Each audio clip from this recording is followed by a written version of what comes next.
अरे दीपक सुनिए तोर भैया थाना में धरा गई। धराई ना बहची ना चोरुआ गाड़ी लेके दारू बेचत रहे। दारू बेचत रहे तोर बहनचो थाना में भेट ना कर गिलास कोनी आजा देखने जब बहची ना रहो तो बैठ के। अच्छा तो बहनचो तोहनी के तो मन बढ़ावल रे बहनची ना। अरे तो हमनी के का मन बढ़ाइले बहन हमनी का पता रहे कि उ जात रहे रोज भोरे भोरे दारू बेचे हमनी से कह जात नहीं काम करे। हमारा ई नइखे बुझात कि हमारा भाई काल पकड़ाइल आजे कैसे पूरा गांव का पता चल गुल।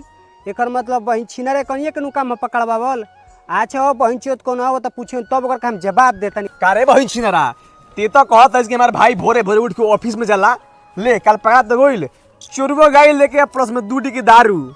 बहनची ना रे तोरे लोग पकड़ाइले बड़ पुलिस मारता वो लोग आके पुलिस मारता बोलो बहनची तो तिलक लेके ज्यादा फेरे में हो ना जाके पुलिस ले तोरे लोग लोकेशन देके पकड़वाइले लोग हमार तार का मारे के बा कि पुलिस ले पकड़वाई ऐसा ही तो लोग नहीं पता चल जाता। हम सोच देगा पहुंच दो कि एगो तोरा भाई खातिर निमन लड़की देखी लेकिन तो मुझे दारू बेचता रे कौन बिया करे भाग पुलिस मारता आके मुंह